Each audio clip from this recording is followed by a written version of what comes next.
bay balaa boobu dañuy dem Rufisque d'abord Pape Samba may ma Rufisque ma wàcc fa ci carte bi bu ko defee ñu mën fa yegg Rufisque nag ku ne xam nañu dëkk la bu feese dell ak histoire ki ñi fay fekk di suñu correspondant permanent kooku mooy Abdourahmane Diallo Abdourahmane ñu ngi lay nuyu.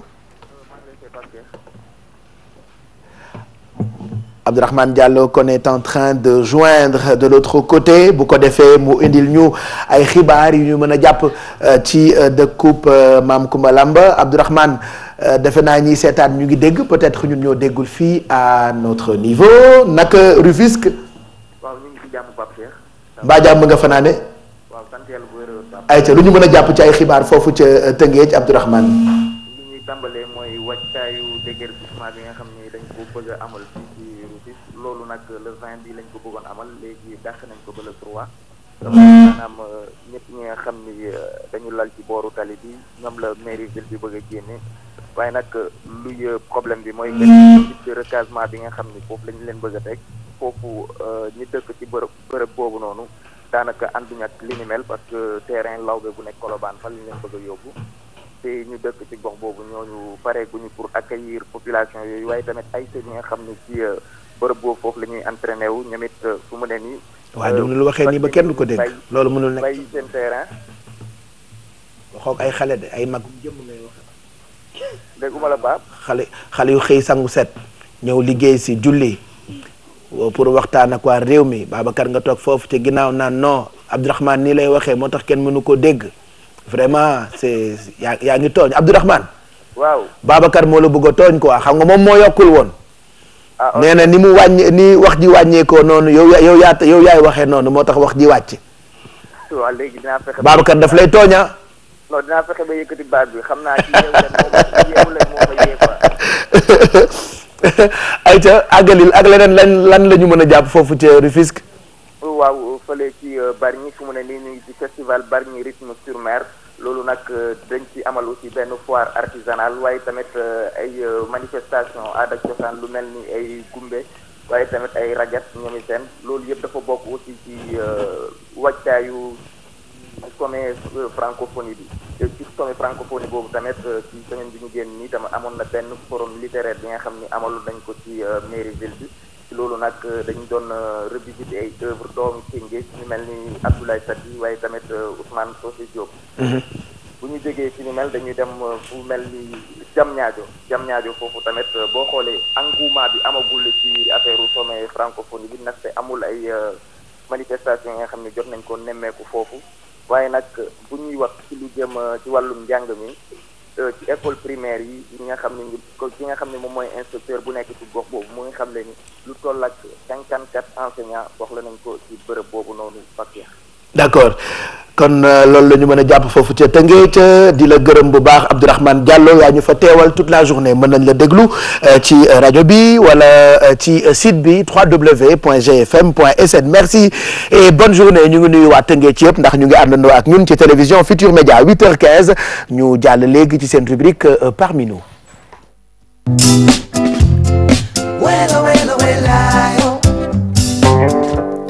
normalement laata parmi nous fàtte woon naa CV yu ngeen ñu yónnee par mail pour ñu jàllale ko ci suñu téléservice kii a taxit xool na ma xool ñuy wut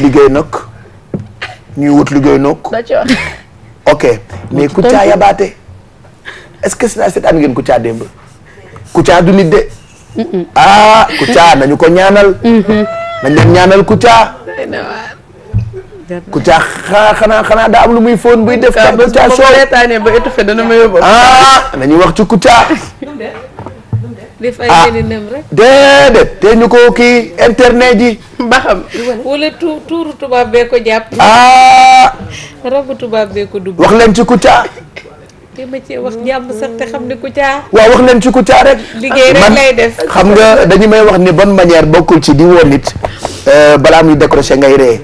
c'est-à-dire ki may woo démb téléphone dama koy woo. di ree ma daal di rus moom it ndekete ma ngay ree mu ne ma mbaa du Kouthia ngay seetaan ma ne ko mbaa du Kouthia ngay seetaan ñu ñaar ñu àndandoo ree loolu nag lu garaaw la Kouthia ku yabu ñaanal ko rek. wallaay.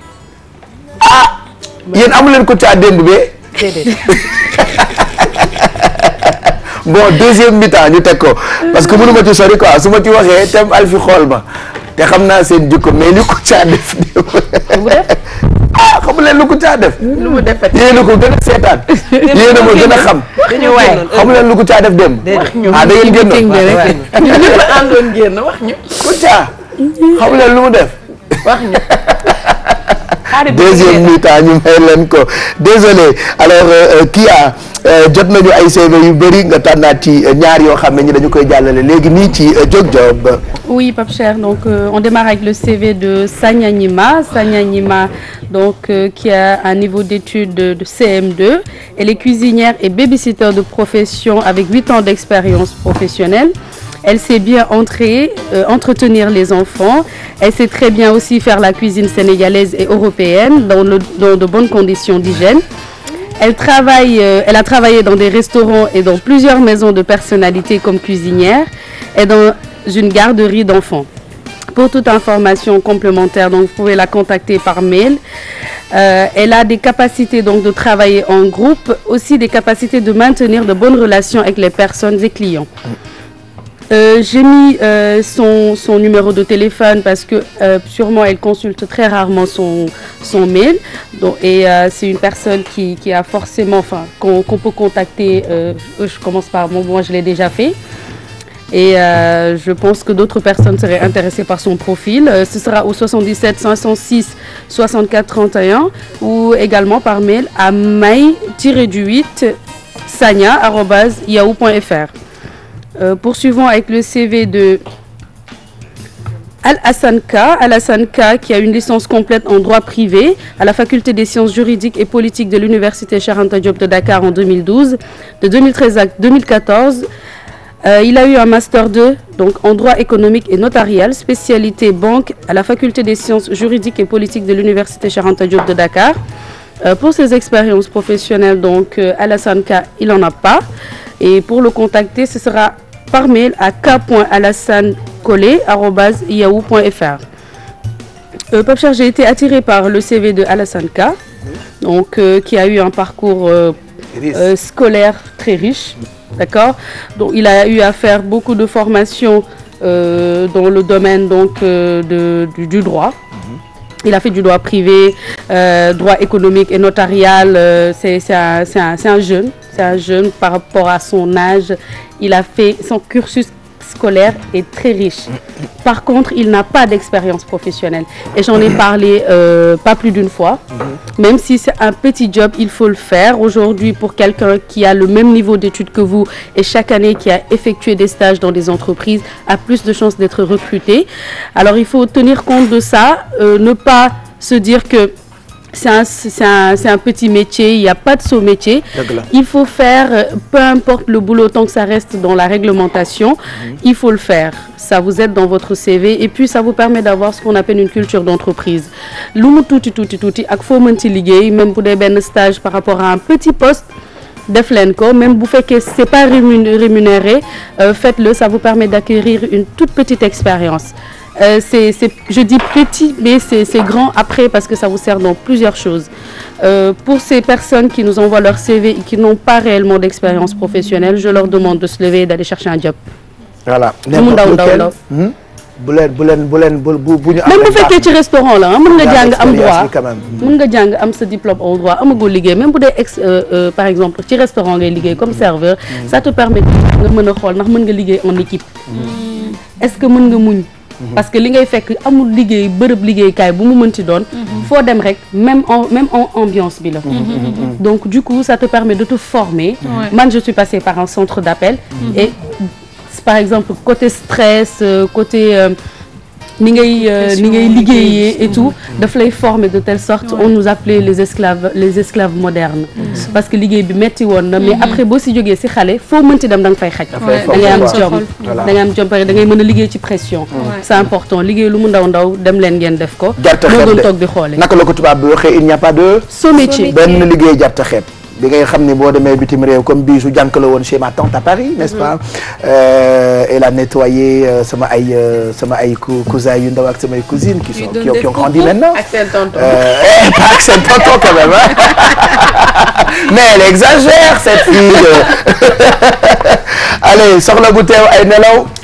Jamais loolu mooy jóg job comme tous les matins merci Kia on te retrouve bu ca kaname pour tout ce qui est bricolage ak déco on parlera de li ñu tuddee linge de maison darab ak ñoom seen xam nga seddaay baa ngi ñëw nag néeg yi il faut ngeen defar ko bu ngeen seetloo ay fan a ngi mbedd yi feesatul dell ñu ngi bëgg a wàññi nag toogaayu mbedd yi c'est normal parce que c'est une bonne période quand même pour gën a mën a toog ci biir kër yi ndax seddaay baa ngi dugg si c'est vrai que ce matin on vous a pas montré température yi parce que maam Faté yàkkamti woon lool waaye nag defe naa température yi wàcc na bu baax sax ndax seddaay baa ngi bëgg a dugg si ku ne xam nañu novembre weeru transition la ci diggante tàngaay bi ak seddaay bi je sais pas ndax possible na ñu xool un peu carte température yi histoire vite fait ñu xam tey ni ñu xëyee ak naka la ñu yendoo Dakar ak li ko wër ci seen i gox ak gox-goxaan lan ngeen mën a am ci ay température si c'est pas possible ñu àggali mais xam ngeen ni daal seddaay baa ngi dugg si alors comme ni ma ko enchaîné woon sànq dañ ciy dem léegi nii ak Kiara Ndiaye Guewel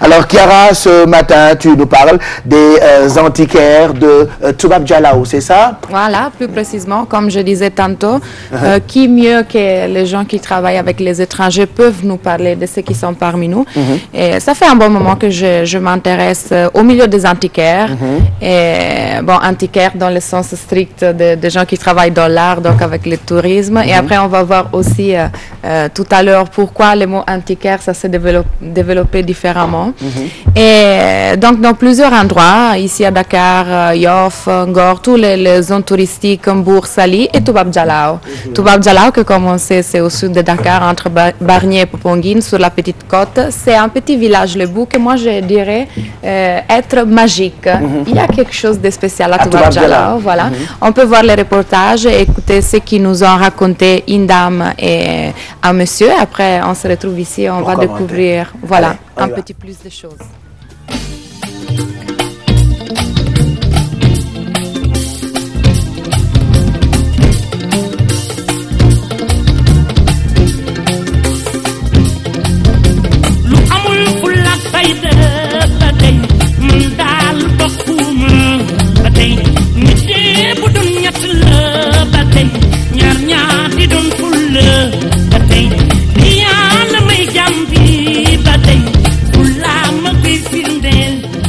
Toubab Dialaw dëkku Lebu la quoi bon Toubab Dialaw pourquoi Toubab Dialaw bu njëkkaan ba ay tubaab dañ fi daan ñëw et puis bon d'abord sax avant tubaab yi di fi ñëw Toubab Dialaw avant muy tuddoon ko Dialaw Dialaw ça veut dire accueillant.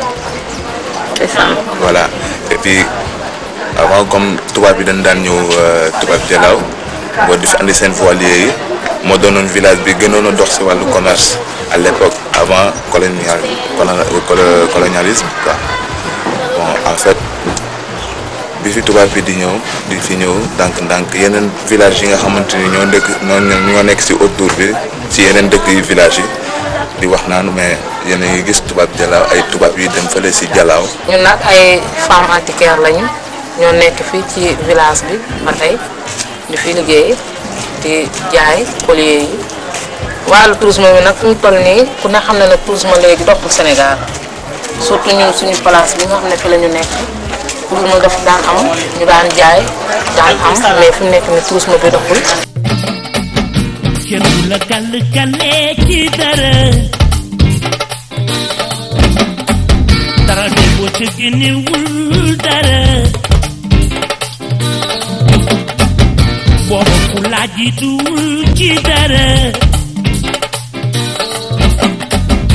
dafa sax boo koy jaay ba tey. Toubab Dialaw dëkku cosaan la daal dëkk bu yàgg la waaw sorewul dara Dakar sorewul dara yoonu Dakar bi moom Dakar parce que benn parce que ñun ci région Dakar la ñu bokk.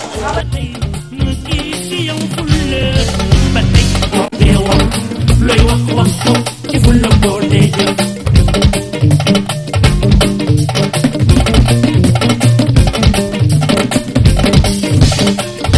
la jorjo pulindo farma kenay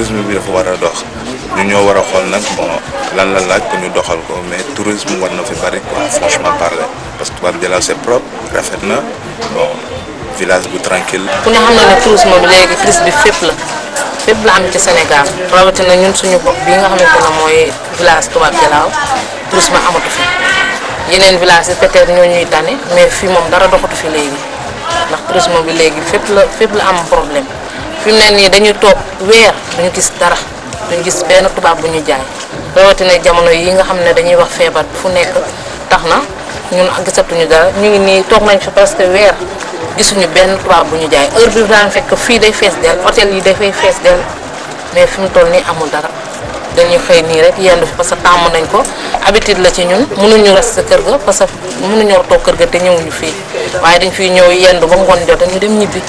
J'invite tout le monde parce que c'est un beau village quoi Toubab Dialaw dafa neex. C'est vrai. Oui, je dis à tout le monde que ñoo leen Toubab Dialaw.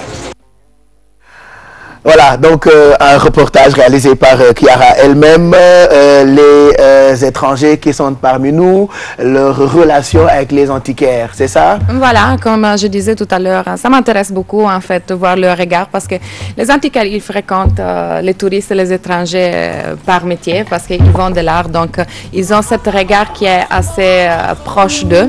Et comme je fréquente aussi Toubab Dialaw, c'est un endroit que j'aime beaucoup parce que c'est un petit village le bois en fait, qui est resté quand même assez traditionnel, ancré dans la tradition, même si c'est un endroit touristique par excellence, qui est connu un peu partout. Si on nomme déjà les Sogobadé et aussi l'école de sable, bon, Toubab Dialaw attire beaucoup de touristes, beaucoup d'étrangers. Comme les garçons qu'on vient de voir dans les reportages, il nous a expliqué, et ça c'était une curiosité que même moi je ne connaissais pas, l'origine un petit peu du nom Toubab Dialaw. Donc il nous a expliqué que le mot Dialaw, ça veut dire accueillir. Et à l'époque, c'était pas Toubab Dialaw, c'était Cœur Dialaw, donc la maison accueillante.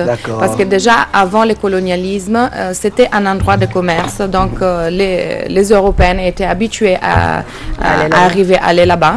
Et donc, c'est au fur et à mesure que le nom s'est adapté à Toubab Dialaw, donc la maison accueillante où il y a les Toubab qui viennent. Donc, c'est pour cela, c'est un endroit assez touristique.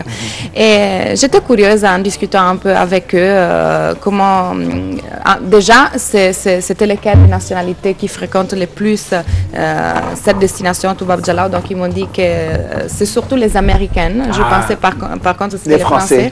Bon, les Français quand même, ils viennent souvent, mais bon, c'est les Américaines surtout, les Espagnols et en quelque partie les Italiens.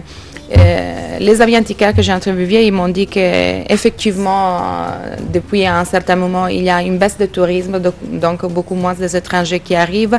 Et ça devient compliqué pour eux parce que, par exemple, Toubab Dialaw, c'est bien vrai que c'est un village de pêche, mais c'est un village aussi qui survit grâce au tourisme. Donc, si les touristes ils n'arrivent plus, ça devient un peu compliqué. Et puis, ce qui est intéressant aussi concernant les mots antiquaires, parce que fur et à mesure dans le temps, c'est vrai qu'aujourd'hui, quand on parle des antiquaires, et je pense que quand j'ai lancé même les reportages sur Facebook, les gens s'attendaient que je parlais un petit peu de l'antiquaire chasse au Toubab. Des faux antiquaires, il y en a tellement. Et c'est vrai que tout au long des dernières années, ça a pris un peu cette connotation négative parce que il y a aussi ce que moi je dirais une relation d'espoir parfois qui lie les gens qui travaillent avec les touristes aux étrangers. Parce que comme on l'a dit souvent dans la rubrique parmi nous, ce n'est pas évident pour les gens de ne pas pouvoir sortir, ne pas pouvoir voyager, ne pas pouvoir aussi découvrir, étudier, développer leur propre activité. Et c'est vrai que être en contact avec des étrangers, ça donne aussi cet espoir. Et donc, c'est ça qui le plus que les gens qui travaillent avec les touristes, c'était ce que peut-être ils avaient des liaisons, des relations avec les étrangers, donc qui pouvaient à un certain moment quitter parce qu'ils allaient se marier, etc. Donc, les changements du mot, c'était sur cette base-là. Mais à la fin, ce qui compte, c'est que les antiquaires qui ont cette relation de proximité avec les touristes et les étrangers sont en quelque sorte les ambassadeurs aussi du Sénégal parce qu'ils transmettent une partie importante de ces pays que c'est l'art. Parce qu'il faut le dire quand même, l'art, la musique, c'est une partie importante du Sénégal. Et j'ai posé une question aussi parce que je leur ai dit, mais est-ce que il y a aussi des Sénégalais ou des Africains en général qui s'intéressent aux produits que eux ils vendent normalement aux touristes tout bas entre guillemets. Et ils m'ont dit que c'est vrai que il y a quand même entre les Africains pas sénégalais, des clients qui achètent, mais ils ont dit que c'est vrai que les Sénégalais, ils sont les clients les plus rares concernant. Et c'est dommage quand même parce que je trouve qu'il y a des produits qui sont quand même extraordinaires parce que j'ai vu par exemple un sac noir en peau, en cuir, qui était après décoré avec du bogolan et c'était selon moi c'était magnifique. Donc j'invite aussi peut-être les Sénégalais à s'approcher aussi de leur consommer leur propre art. Et voilà, par exemple, les wax, la veste de Pape Cheikh, très jolie. Donc voilà. Et par exemple, aussi les chemises en wax, je vois que les hommes sénégalais, ils n'aiment pas trop importer. Donc je pense que c'est plus chez les Ivoiriens et tout les ça. Voilà, les Burkinabés. Voilà. Est-ce que vous avez une explication pour ça? C'est parce que ça ne plaît pas ou bien? Non, parce que c'est pas un effet de mode en fait. Ici, souvent les gens attendent que ce soit en vogue à l'extérieur, malheureusement, comme le watch chez les femmes, pour adapter. Se l'approprier. Voilà, c'est la tendance. C'est vrai, hein, et je pense que c'est vice-versa aussi, hein, comme la plupart de ceux qui sont parmi nous préfèrent plutôt acheter ce qu'on crée ici. Nous aussi, la plupart des Sénégalais préfèrent acheter ce qu'on fait ailleurs. Hein, donc c'est des sensations de découverte. On sait qu'on voilà, n'est-ce pas? Bon, c'est vrai parce que quand moi je me promène, en général, ils sont derrière moi avec les chaya, les partenaires. Voilà, je parle. Et en tout cas, après, maintenant, les Sénégalais commencent à comprendre quand même. Quoi, hein? On commence à comprendre, on commence à mieux consommer le local. Le local, c'est bien. Donc j'invite vraiment les gens peut-être à aller découvrir parce qu'une autre chose que j'ai appris ici, par exemple, une fois j'ai décidé d'amener une de mes classes à Toubab Dialaw pour découvrir un petit peu. Il y a beaucoup de gens qui sont de Dakar, ils ne sont jamais allés là-bas, donc ils venaient... Non, c'est pas vrai. Et le pire, c'est en fait, quand tu sors du Sénégal, tout le temps, les gens, puisque les touristes vont là-bas, c'est à chaque fois, est-ce que tu connais Toubab Dialaw? Et je suis là, non. Est-ce que tu connais les îles du Saloum? Heureusement, je suis allée, mais ils te posent beaucoup de questions par rapport à des villes qui sont là, que tu peux visiter, qui sont très très jolies, mais on y va. Le Diegué, c'est partout. C'est un peu comme j'ai dit tantôt. En Italie, par exemple, il y a beaucoup de coins qui sont très attractifs que tu ne connais pas. Et les Parisiens ne visitent pas Paris. Voilà. Oui, donc il faut quand même, ça arrive, il faut quand même. On a de très bons coins, en tout cas ici au Sénégal. Essayer de découvrir, voilà. Et puis je dis de se rapprocher des gens parce qu'en tous ces bouts de chemin que j'ai fait au Sénégal, pas seulement avec la rubrique Parmi nous, donc peut-être c'est un peu de déviation professionnelle, le fait que j'ai étudié les sciences sociales, donc je suis habituée à parler avec les gens. Mais je termine avec une citation d'un proverbe africain qui dit « Qui possède les gens ne nécessite de rien ». Donc parler avec les gens parce qu'aujourd'hui c'est une grande richesse. Elle aime le Sénégal, elle est là depuis très longtemps. Elle a même ben doom boo xamante ni mook Sénégal la ñoo ko jur. ba noppi itam xam-xamam mu jëlee ko Italie di fi jàngale parce que professeur la bëri na ci ay xale yoo xamante ni moom moo leen jàngal en plus barki Dembo Ndiaye ab Sénégalais takk ko donc Kiara nous on t'adore c'est partagé, Sénégal voilà on t'adore. Barki Dembo Ndiaye yëngal na théâtre Sorano actuellement vidéo boobu mooy def buzz sur internet.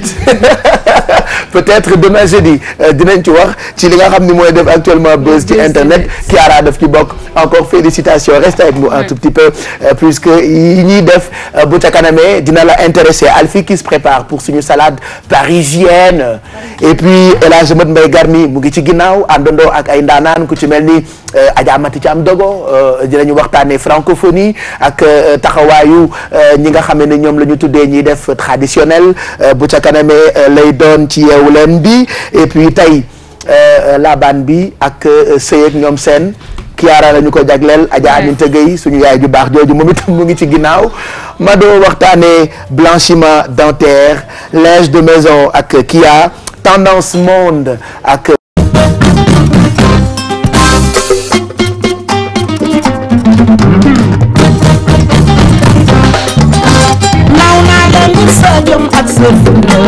Pape Cheikh Diallo Garmi Bami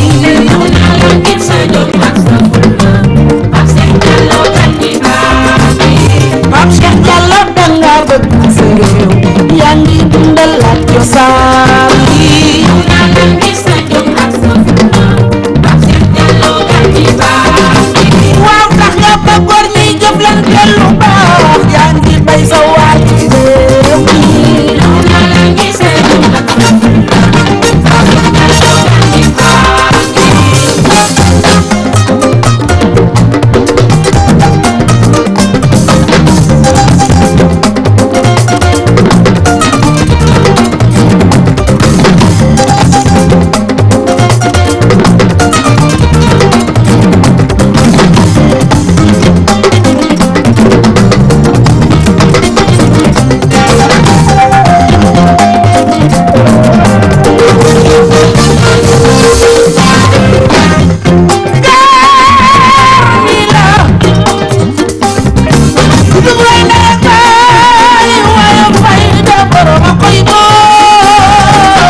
fini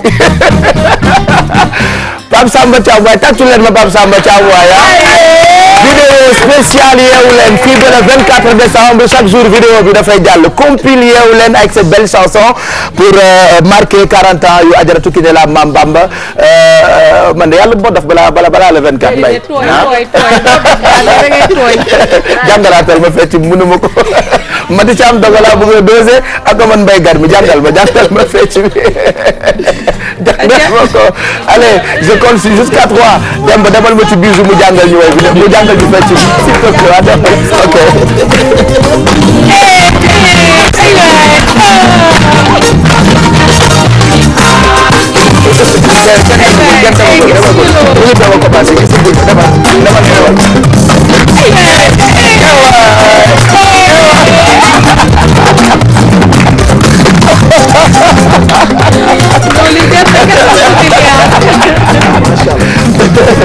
jërë ngeen jëf en tout cas yéen ñëpp ñu ngi leen di gërëm.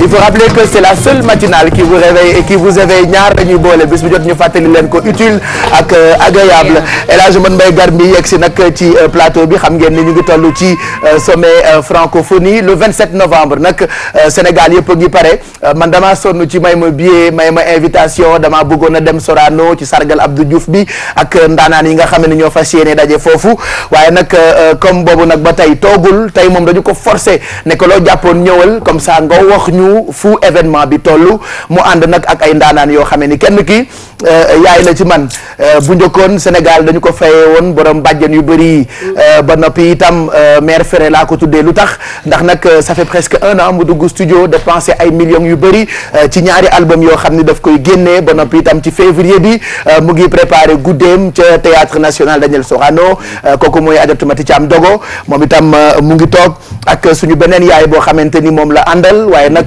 comme ni ñu koy waxee El Hadj Mbaye Gar mi tungu ne du teew ñuy nataal francophonie bi nag li ci ñi ko organiser jublu mooy sargal jigéen ñi ak ndaw ñi teew nag ba tey yaa ngi ci moo tax ñu tuddee le gardien du temple. Baye Cheikh maa ngi lay nuyu. di nuyu sama jarbaat yi nga toogal yëpp. waaye def nañ ba mu baax de. waaw. merci kontaan naa ci yéen. di nuyu nag mbokk téléspectateurs yi ñuy déglu ak di ñu seetaan. di am mbégte mu yaatoo yaatu ci dalal bii nga ma dalal. ma ànd nag ak ñaari ndaanaan. am na ci nag ndaanaan boo xam ne bii tàdd rek mooy métier waaye nee na ma mi ngi aéroport. borom su ma yeewoo saa yu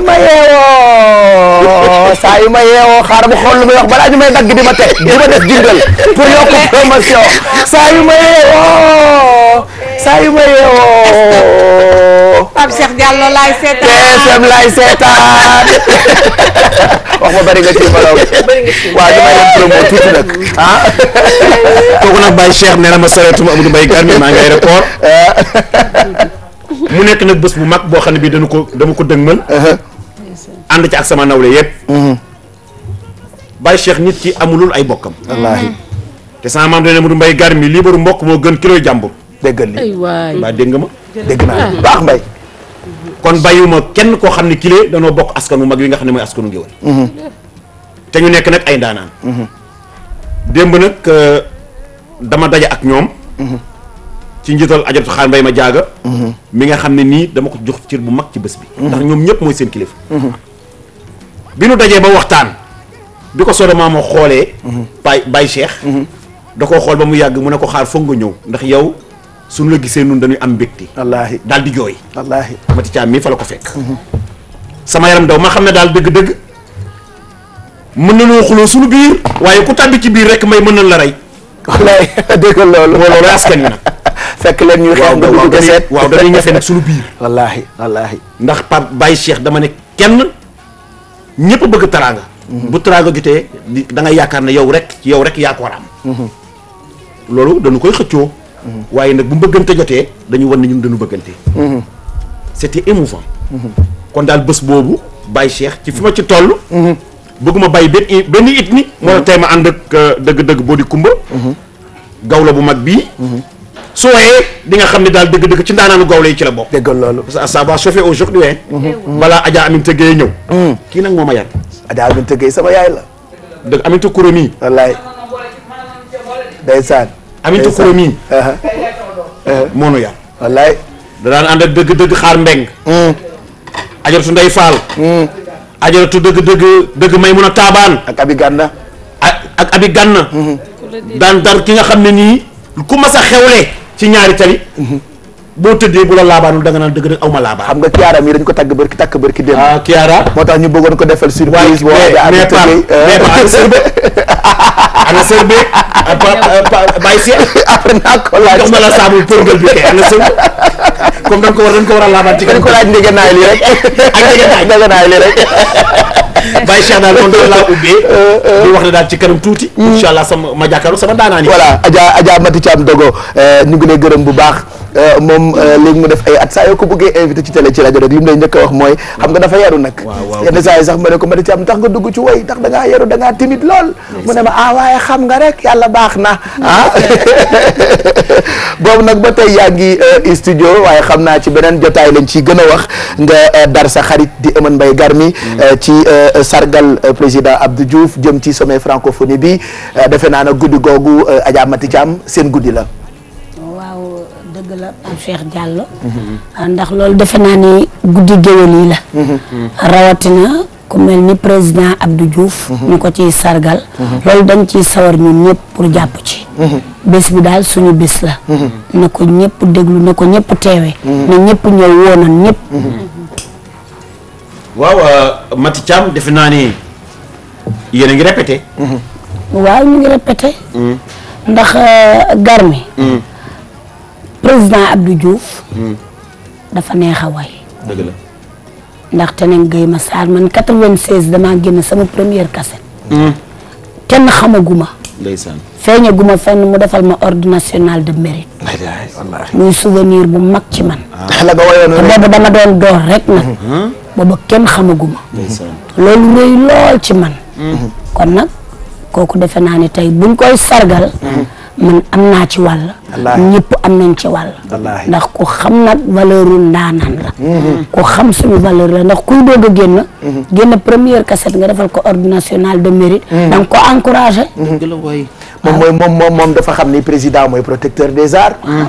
ku fi ndaanaan tapal na la ordre boobu national du mérite wala du lion.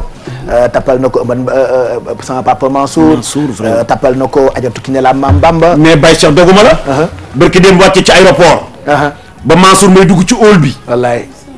dama ni ñëpp dañu jooy. wallaay. mu ne ko jàkk de ne ko dëgg-dëgg sama président bu baax baa ngi nii tey ma jàkkaar lool. wallaay. xool ko rek ak ni mu élancé. ndeysaan. ki nga xam ne nii 25 ans. ci la dégg gouverneur. 35 ans ci la dégg premier ministre. 45 ans ci la dégg président de la république. 72 ans ci la dégg président francophonie. gars yi xool leen lii ku mu naqari téléphone yàlla boo amee numéro. lii la commencé may wax ci diggu óol boobu la. wallaahi yaram ñëpp dafa daw. wallaahi loolu mooy wane daal dëgg-dëgg kii nuy sargal. yàlla moo ko teral. te mu te bàyyi seex nag ku yàlla teral nag teral ko rek moo la war. wallaahi soo bëggee am jàmm. wallaahi nan laa koy faral di waxee sax kenn du xeex ak kii yàlla faral. waaw Mbaye da ngay toog ak suñu gan yi. xanaa ñu def nag rubrique yi normalement Mado ñu ngi ñëw ci yow léegi nii waaye laata boobu Alfie ak yu baaxam tey daf ñuy proposer salade parisienne juste après ce qui suit mu wax ñu naka la koy toggee ak naka la ñu koy defaree yu oyof rek. xam naa ni géwél moom côtelette ak yu baax la bëgg mais tey daal Alfie lu oyof rek la bëgg a defar Mbaye. moo baax de Mbaye ndax lu diis wóorul. lu diis. diis diig. wóorul diis diig wóorul kon oyof. Alfie na oyof dégg nga. allez juste après ce qui suit ñu jàll ci waañ wi ak Alfie.